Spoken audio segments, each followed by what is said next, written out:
long as this is the right time. Can you'll be able to see when it turns to 10?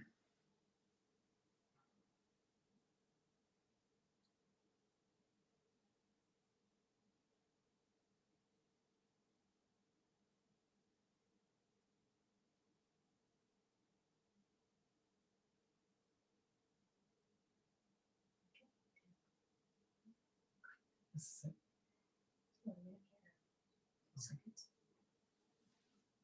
It says 1 minute.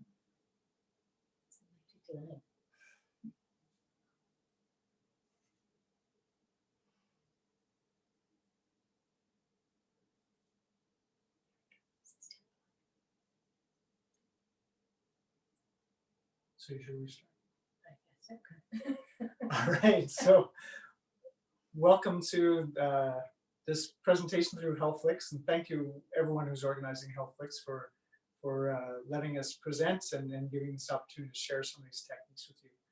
My name is Neil Pearson, and this is Lisa Pearson, and we're both yoga therapists, and I'm a physical therapist as well, and I'll let Lisa tell you a little bit about her.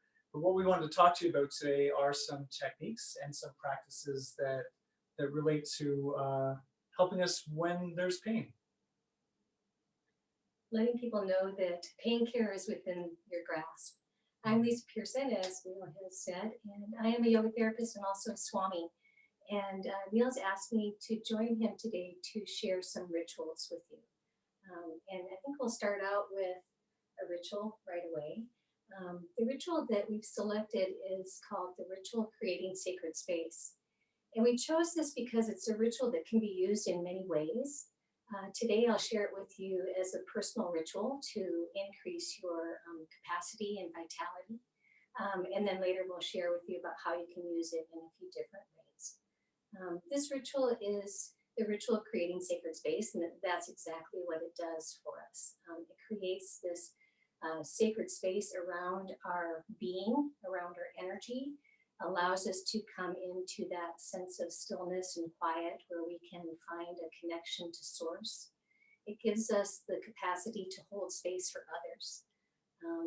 This ritual is designed to let us, the practitioners, come into the meaning of yoga, to sit in a place of protection and a place that feels safe, to find the yoga chitti vritti nirodha, the cessations of mind, and to be able to come to a sense of quiet and actually a sense of connection as well. And that's why we want to share it with you today, so that you can find that sense of inner peace. And so I think we'll just start with the ritual. Yeah, and then we can talk a little bit about it afterwards. Yeah. Great. So come into a comfortable seat. If you're sitting on the chair, just get nice and comfortable where you can remain for a few minutes. If you are sitting on a chair, then pull yourself away toward the end of the chair so that your back isn't resting on the chair, and place your feet flat on the floor. Make your spine nice and long. And if it feels safe for you to close your eyes today, go ahead and do that in your environment with the eyes closed. And bring your attention to your breath. And just start out noticing your breath. And notice your body. Sensing where you are in time and place.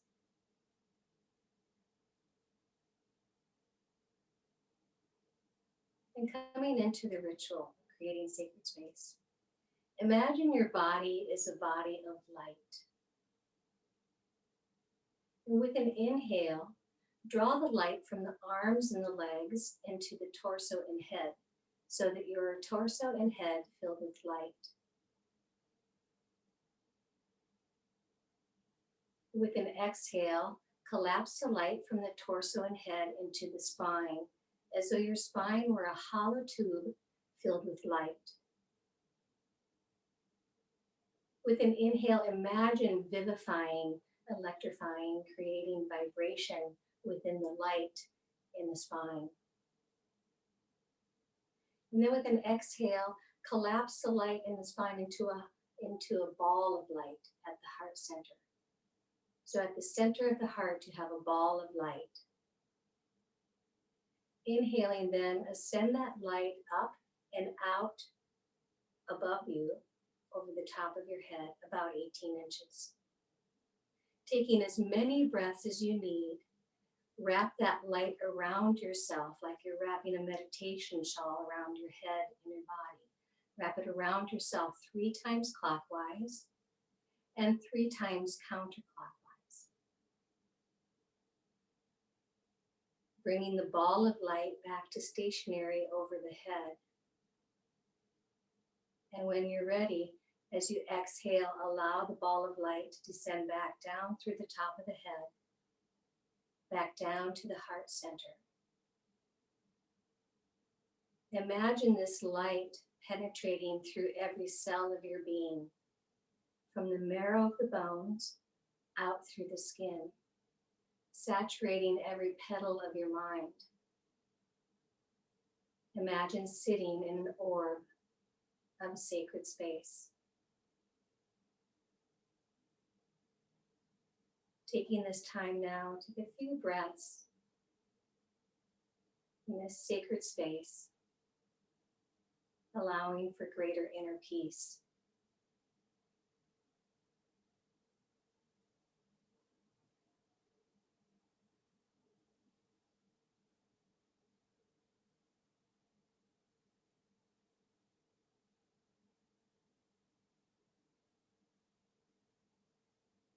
So when you're ready, go ahead and blink your eyes open and come back to the screen. The ritual of creating sacred space. So this ritual really is about allowing for protection, creating a space that you feel safe in, that you can connect to source, or that you can send a loving vibration to someone, people, the world, the planet. Yeah, I really like that. Whenever I do this technique, I like it so much, and it has so much relevance in the area of pain and pain science, that for those of you who've been following along with this, the pain science world, there is this statement or this idea that we have more pain when there's more credible evidence of danger, and that we have less pain when there's more credible evidence of safety. And we can see that so many things that we do within yoga practice and meditation can be about increasing the evidence of safety. But of course, this sort of gets right to it. But at the same time, as in the midst of the COVID pandemic, we have this issue that relates to pain as well, in terms of a lot of times when we're in pain, we become more isolated. And so I know you've got some ideas around this, and I wanted you to share them with people, because because some people may do that practice and think, well, isn't this about sort of putting myself into more of a cocoon and more disconnecting? So, well, first of all, I'd like to come back to something you said in that about pain, and something that I learned from Neil years ago that really resonates and serves me well as a Swami, helping others to help themselves, is to know that pain is pain. So this human spirit and form doesn't care whether we feel pain in our big toe, we feel pain in our knee, or if we feel pain in our heart from grief or sadness, any form of suffering. And right now with COVID-19, we can all experience what it is to live with persistent pain, because we're isolated. We're taken away from the things that we love. We don't know how to cope sometimes. We're ruminating on the past, how wonderful things used to be, the good old days. And we're projecting into the future. Will this ever end? Will anything ever be the same? These are normal questions that we have. So why does a ritual for creating sacred space help? Well, first of all, it does form a protection. You can change the color of the light to something that really symbolizes for you what is the color of protection, so that you feel like you're protected. And it does make a difference even with viruses. Of course, it won't kill virus, but in our minds and our thoughts, where our attention goes, energy follows. So if our intention is to sit in a place of sacred space, we're going to be more aware of that vibration, more aware of that intention. I like this ritual because the next thing that we can do is that we can send this ritual out into the world. So the only rule is that we always start and end with ourselves. So we would take the first circle of light clockwise around ourselves. What we do for ourselves, we can do for others. What we do for others, we can also do for ourselves. That's, kind of an ancient rule, I guess. So we would always start with ourselves. And let's say I want to feel more connected to my family now in this isolation. I can send the second ray of light around each of my family members. Yes, this can be done. You have to work very quickly, but it can be done. And remember, our intention is the most important piece. So the second ray of light can go around Neil, and the third ray of light can go around both of us. Or if I'm thinking of my extended family, the second ray of light around my children, my mother, and my aunts and uncles, and then the third ray of light around the whole family unit. Perhaps you'll be like me, you'll send the first ray of light to yourself, the second ray of light to someone that you know is suffering right now and that you want to hold space for, and the third ray of light around all the people in the world that are suffering right now. So there are many ways that you can do that. You can change the color so that you feel like it's a better symbol for you. If you don't know of a color, just use golden and white light or just light. And you can send it out into the world in different ways. That's great. Mm-hmm. Yeah, so increasing safety in ourselves and staying connected both in the same practice. I really like that. Right. Yeah. And I know that we would suggest this is the kind of practice that you'd want to do on a daily basis. So this is the kind of thing that doing it every day to recreate that sensation and to feel more safe and to feel that connection. It wouldn't be the kind of thing, there's some techniques we do around pain. We'll do one of those today, a technique that you do more so when the pain has built up or once provoked and you want to get it to calm down. Whereas this is one more to do in that place of creating more safety as part of your daily ritual. Right. It can even be something you do for meditation if you're not a meditator. You've never tried meditating, you want to sit with intention right now or start a new practice. You can start with something like this, and then in that after effect, in that time after you bring the light back in and feel it move through your being and penetrate out through your skin and create a normal light, that's the time where you can really connect to source and just seek guidance as well. Yeah. And I really like what you said about pain is pain. It's something, as a physical therapist, my training was about, pain and this stuff that we feel in our body is really, it tells you what's going on with the body, like it's a tissue health meter. And the more that I've worked in the area of yoga, and actually the more I worked in the area of pain management, the more I started to see that idea that it's almost like your physiology in some ways doesn't really care what the source of the suffering or the pain is from. We start to get these similar responses. And what we'd actually ask you is you don't have to take that from us. You don't have to buy that idea. What we'd ask you to do is to try these different techniques and to see how they work. You may feel like this pain is more emotional pain, or this pain has more to do with my cognition or thought, and this one has more to do with my body. What we'd ask you to try to do is try these same techniques with different pains and see how they work for you, and see if you get that same experience that so many people have had. So we want to move on to another technique that I guess we could say is a little bit more simple, but we're going to move into a breath awareness technique. And so one of the reasons that we want to work on this is because we know that the experience of pain itself tends to make us hold our breath. And there's some good evidence from, when you have pain, of realizing that when you hold your breath, you actually have more pain. And there's some science to suggest that there's physiological mechanisms around that. That's not just psychological. And the same thing is when you breathe short and shallow, that often this can be related to increase in pain. There's usually not this one-to-one direct relationship, but there seems to be a relationship between the more we hold the breath, the more short and shallow our breath is, and pain being greater. And maybe it comes back to that same idea of when we breathe in those ways, it's almost like our physiology is detecting that there is more danger. But regardless of what's behind them, one of the things that we recognize is that a lot of times around breath, that practitioners start with, and people in pain start with breath regulation. And we think that's an absolutely great thing to do. Yet there's this other first step that sometimes works better for some people. And it's about being aware of breath. So I'm going to just tell you one more thing before we try it, and then we'll talk about it a little bit more. And so this is one of the things that I've learned from Lisa, as a statement that within yoga, anything that's medicine is also poison. And the idea here is that we need to recognize that every single one of the techniques that we use around yoga, or maybe it's not every single one, but certainly we need to think of this more globally, is that these things can have negative effects on us. And so we have run into experiences, and actually yesterday during a online presentation, someone asked the question, when I'm doing this breath awareness practice and I'm feeling more anxious, what should I do? So for today, what we would suggest is, number one, if that happens while you're doing this, just pause, let it go, and see if you can just be in that place where you listen to what's being described. But I'd say don't do that for today. Maybe it's a different path that you need to take. And maybe the best thing for you to do would be to reach out to someone who is a yoga therapist who would give you some guidance on where to start.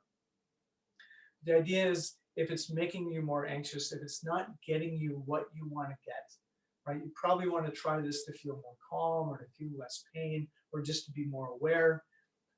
And if those are the things that you want to get, but you're not getting those, then I'd say maybe this is the wrong technique for you right now.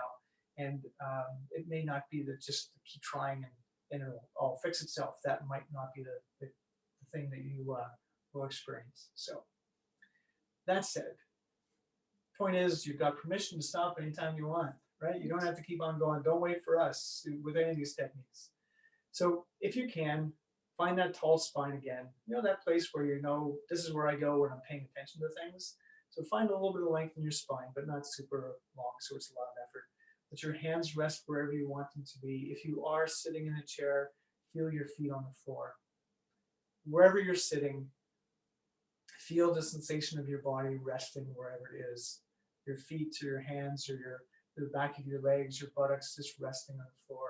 A little bit of length in your spine. And what I'd like you to do now is to take your attention to your breath. Just notice the sensations of your breath for a moment, as you breathe in and as you breathe out.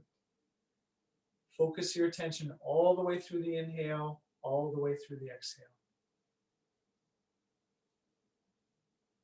Now take your attention to the feeling of the air as it goes through your nostrils. In the nostrils, maybe you can feel it through the back of the sinuses or the back of your throat. And all the way through the exhale, feel the sensation of the air moving through your throat, through your sinuses, through your nose.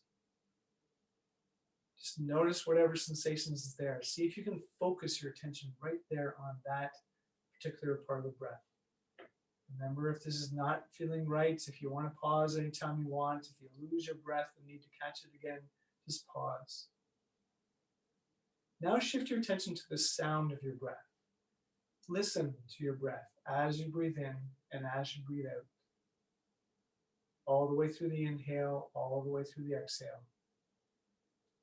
It can be hard to hear your breath, but give it a try. If you can feel it, see if it changes from breath to breath, or if it's different inhale versus exhale. Now shift your attention to the length of your breath. Notice how long it takes to breathe in. Notice how long it takes to breathe out. Now, if you're like most of us, it's hard to notice that and not change it. If you can notice, stay aware, keep doing that.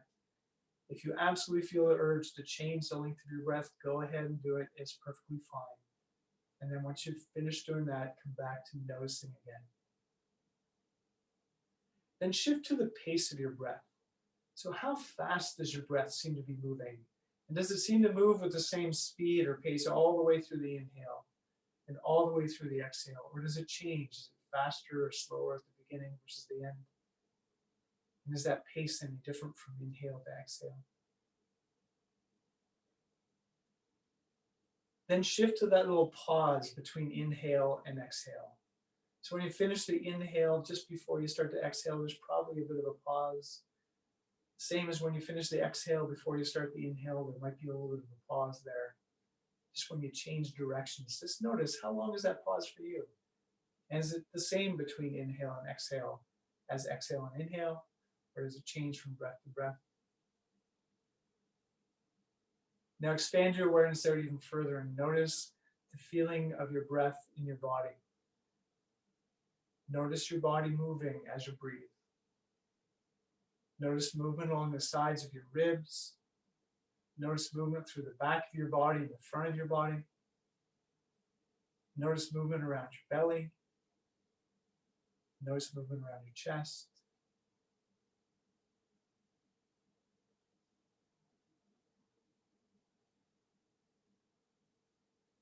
Then see if you can notice movement beyond your torso. So maybe you can feel movement in your neck, your head, or shoulders, or arms, in your hips, or legs, or feet. Sometimes you can, sometimes you can't. It's okay. Just notice wherever you notice.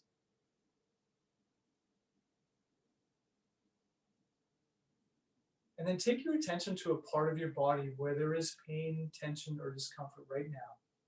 And notice that for a moment. Then as you breathe in and as you breathe out, notice if there's any change in the tension, discomfort, or pain while you breathe in, while you breathe out from breath to breath. And then bring all of your attention back to the feeling of the air going in your nostrils, the feeling of the air coming out your nostrils. As best you can, stay focused there one more time. And then when you finish your next exhale, just let that go. If you want to shift around a little bit, if you feel like you want to take some bigger breaths now, anything you feel like you want to do or feel like would help you, just go ahead and do that now. I always like that practice. Today it was interesting because I usually always notice as a yoga practitioner when I'm guided to become aware of the breath. I become aware for the first breath and then I automatically go into, a breath pattern that I know as yogi, right? And so I've worked really hard the last couple of years actually to not do that. And even in my teachings, I say resist the temptation to go into what you are, the way you're taught to breathe. And today was a really interesting experience because first of all, right away my mind went, oh, I can feel the tension in my shoulders and my neck, but I'm supposed to be paying attention to the breath. And then I got into it. So when you did ask us to go to the body, I noticed that had already gone away. And what was really cool is I was still in my sacred space, in my little sacred space. So when you said feel the, from the periphery of the body and feel out and expand out, I could feel my breath, in a much different capacity than I've noticed in a few years. Right. So thank you for that. That was you're nice. welcome. Now, of course, Lisa's describing the experience of someone who's been practicing this for a long, long time. So if you didn't have any experience like that, it's okay. So one of the reasons there's a couple reasons I want to talk about why this is important around pain. The first one is that we know that pain changes breath. And we know that so many of the people that we work with in physical therapy and yoga therapy aren't even noticing that their breath is in this change pattern. And so sometimes the best thing to do is to learn how to pay attention to it so you know, hey, there's something going on that I need to change. Right? It's like awareness is the first step of change, is one reason to do this. Another reason to do this is that some people find that awareness practices in and of themselves actually calm down the physiology, calm down the mind, or in some people actually create a greater decrease in pain than regulation techniques. And there's some great research that's being done that's suggesting that there are different physiological mechanisms in the body's chemistry, but also in the brain's mechanisms that relate to different kinds of techniques, create different changes in pain, and that seems to be related to different mechanisms. So what this is, in part what I'm suggesting is that we need to practice when we have pain. Techniques that have to do with regulating things can give us certain effects. Techniques that have to do with awareness can give us other effects. Right? So you could use these things as the awareness practice as the first step towards change. You could use it to try to actively change something, right? Although during the awareness, your process is just being aware, but you may find that changes the pain itself. Of course, the main reason I want people to do this, right? For a greater ease of movement. Right on. Yeah. So it's about movement. So my point would be is if you're trying to regain function, if you're trying to move with more ease, if you don't know that your breath is doing this, then it's going to be really, really hard to recover movement. Because when you move, when your breath goes like this, that often is one of the things that continues to give that increased evidence of danger. And so that's sort of part of why we would want to do this. Now, I know we could keep on talking about this, but I think we probably should move on to the other practice, right? Was there something really cool you want to say? We can wait. Okay. All right. We could just sit here and talk all day. We could, yeah. All right, so the next practice, it goes along with this a little bit. This is a practice called the resurrection breath. It's a Kriya, a practice that will help us to come back to the present moment. As I mentioned earlier, often when we have persistent pain, there's this mechanism where we think too much about the past and the good old days or project into the future. And I find that using the resurrection breath can help me when I'm in either one of those states of consciousness. And I have the awareness that comes with practice, by the way. The more we practice awareness practices, the more aware we become. So this awareness that, oh, here I go again, and to have a technique that will bring me back to the present moment of what I want to focus on that's right in front of me, whether that be in nature or the person that I'm talking to or the work that I'm doing. The technique is initially meant as well to separate out one practice from another practice. For example, if you're doing a pranayama practice or a breath control practice, and you do several of them in a row, the resurrection breath can be a separation between one practice to the next, and that you are separating these practices so that they can hold holy space for you or be holy practices with more intention, more conscious volitional action. And so the resurrection breath is a process that we use to bring us back to conscious volitional action or step us into conscious volitional action. Okay? So it's a simple technique. It's also done with breath and with our consciousness. We start at center, inhale with the chin over the chest. We inhale. Turn your head over your left shoulder, and through the mouth, you exhale twice. Inhale back to center. Turn your head over your right shoulder, and through pursed lips, you blow out the mouth. And we come back to center, lower the chin to the chest, and step into the next moment, this moment, with present awareness, with conscious volitional action. So again, we inhale at center. Turn your head over your left shoulder, exhaling out the mouth. This is symbolic of leaving the past behind. Inhale at center. Turn your head over your right shoulder through pursed lips, blowing out the mouth.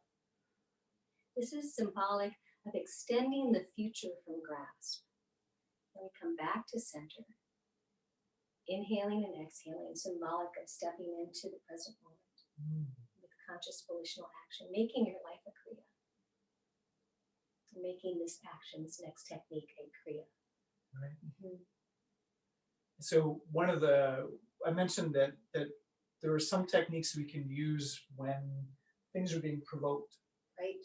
And I know, so Lisa had a concussion this past summer, and some of the language that the physical therapist provided to us was this idea that once you start to do recovery, you need to actually provoke the symptoms of the concussion, and then give yourself a chance to recover, and then provoke it a bit, and then give yourself a chance to recover. And it seems like it's almost like you could do this, because a person with pain could be doing something to challenge themselves to try to get more movement, but the pain could get provoked.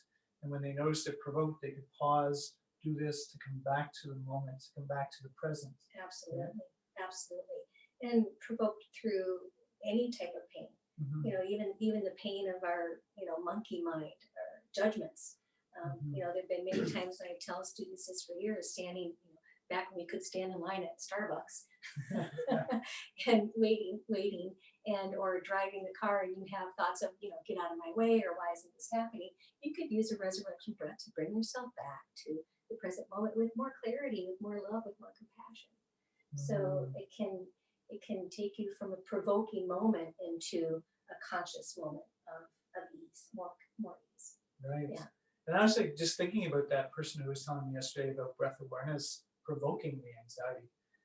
It would have been an interesting thing to say. So what would could you recover? It still may not be the right technique to use right now, but could you do this as a way to try to recover and come back to the present?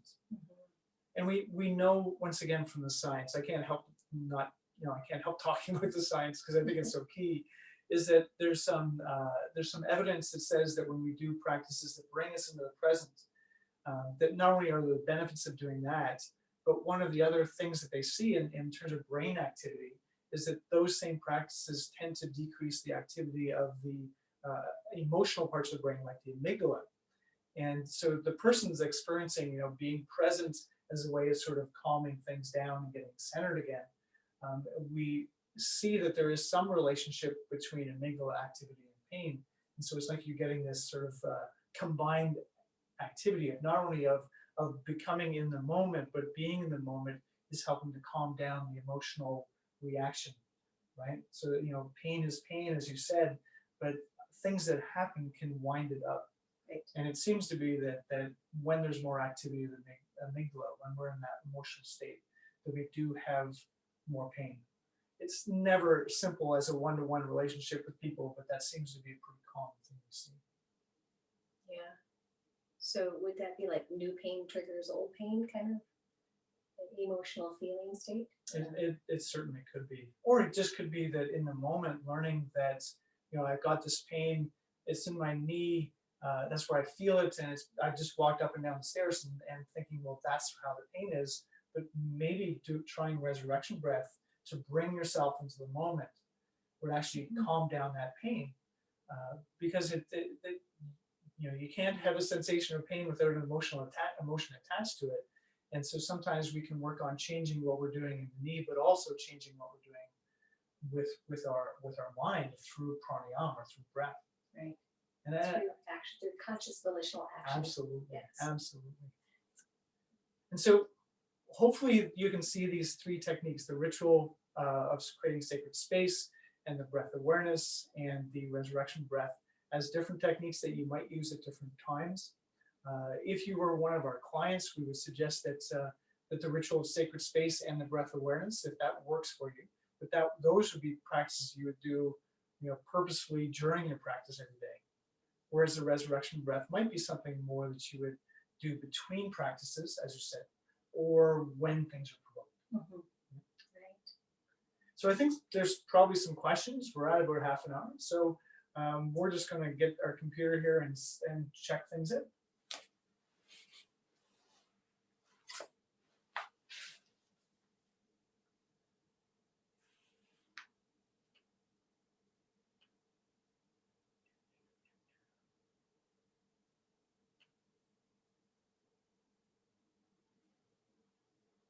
Oh, and we're actually seeing that we don't have any questions just right now. All right. Wow. Well, my teacher used to always say that, if there's no questions, that means I'm a really good teacher or a really bad teacher. All right. If you do have any questions that you wanted to type in to the chat or the Q&A, please go ahead and do that. Maybe what we can do is talk a little bit about, because questions will always come up, right? So, questions always come up with like, how long should I do this? How many times a day? So what would you say around the practices we just talked about? As far as the ritual for creating sacred space, how long should you do it? I mean, it really is how long it takes you. You can make that ritual last, 15 breaths if you wanted to. I can do it in one breath, really, really fast, right? Okay. You just whip, whip, whip, whip, if I'm getting on an airplane and I want to feel a sense of boundary, right? And kind of protect my energy, then I can do that really fast. So the time isn't relevant in that ritual. Can you do it every day? Absolutely. I think many times a day. As far as breath awareness, I think it's a good idea to, start out practicing this a couple of times a day, maybe just for a minute or two and build up, if you have the time now, a lot of us have time. And if you have little kids in the house, you may have to do it in the bathroom. Right. If you can get to the bathroom by yourself. Right. So making time in your day specifically to do practice is really a good idea. And I've worked with lots of young moms who can't do that. And I say, just do it whenever you can. If you're boiling water for pasta and the kids are busy, coloring, now you can sit down in a chair and just take a few minutes while this is happening, and it's mixed in with your daily routine. Right. So can I interrupt you though? Sure. So often we'll say to people that this practice is something that's skill-based. So the more you practice this, the better you get at it. But somehow I think that that's different. I never thought about this before, but I think it's sort of different between the ritual of creating sacred space versus breath awareness. That, maybe I'm wrong, but I'm thinking that a lot of people might need to practice breath awareness like every single day, multiple times for a number of weeks before they actually would feel that they're getting some benefit from it or getting some skill with it. I agree. But maybe, is it different with the rituals? Well, I think that, yes, it depends on your intention. Remember, I said it's really all about the intention. So there'll be some days where your attention is more focused on your intention, and the ritual is going to be a different experience. So in that respect, the more you practice it, the faster you can become at it, and you get to that same essence faster without so much effort. And then one day it might be that it takes a little bit more effort to stay that focused on the process. So I think practice is always good. The more you practice something, the easier it is to have it available to use it when you need it. Right. It's like the awareness, breath awareness. Well, it helps create life awareness. So if we're not practicing that on a subtle level, we don't have it when we need it on a big scale. Right. Yeah, and I think around the breath awareness, I guess in terms of the pain issue, one of the troubles that we have is that it's hard to focus. And so sometimes to get better at breath awareness, you actually need to also at the same time, it's training the ability to actually pay attention to what you want to pay attention to, which of course in the area of pain can be so important because often the pain's dragging your attention to it all the time. One person's written here, your breath awareness has helped me develop my concentration and meditation. Okay, I guess, thank you, Alison. That's sort of what we're talking about, right? Is that, and this is important as a part of Raja Yoga, is the ability to actually concentrate and focus. And we, as mentioned, it's so important to be able to do that because the pain is dragging us away all the time, our attention to the pain. So from Kim, thank you. Been learning a lot about breath this past week, and it's been an amazing experience. Thank you. Yeah, I think it's important, right? Yeah. We talked about how I teach medical practitioners a lot and teach doctors a lot, and sometimes doctors will say, Neil, can you show me the evidence that adding breathing techniques in will help people in pain get better than they would if they had no breathing technique? And of course, there's no study on this. So with the evidence around it is actually sort of personal evidence, right, of people in pain telling us, often saying, the breath part of what we did was more important than anything else that I did. But again, I just want to come back to realizing that there's not one path, there's many paths. And some people, the path of connecting with breath awareness and regulation is so important. And for other people, it's around pain management. It's about connecting with our dharma or our purpose in life, or learning how to take care of others again, like the ritual of sacred space could do, or maybe it's connecting to your God or to love and devotion. Right? There's yoga says there's many paths, and we just need to keep on remembering that there's no way to know, right? As you don't know anyway, right? Any way that you would know, like what path this person was going to take. Nah, I didn't think so. Well, maybe we just don't know what other people do. Not enough time to share today. Okay. Too deep to go there. Yeah. Okay. Right. So I'm hoping that during the other sessions that, I'm guessing actually during the other sessions that there's been a number of breath regulation practices, because there's lots of different ways to regulate breath that would help with pain in so many different ways. Right? Right. And the rituals might be new for people. Mhm. You know, I think it's really a good time to maybe start some of these more subtle practices to really find that sense of inner peace, um, and to know that we can draw in those people that we love into our heart as well, and that we can offer help into the world if we take care of ourselves. This is one thing that we're learning through this process. And I think one of the things we should probably address is the ritual piece. So, because a lot of people, when they hear the word ritual, they're thinking religion. So I know you have a different frame, so maybe you could share that. Well, in yoga, a ritual is an interning process. It's a process that we use to go inward and to have a relationship or commune with self. Versus in a religious ritual might be a ceremony or something that's done in public. Certainly yoga rituals can be public as well. Even a yoga teacher might light a candle or offer invocation in a class, and those are rituals. But they're really, the yoga rituals are meant to, for our own inner connection, for our own communing with self, finding and seeking that capital S self. Right.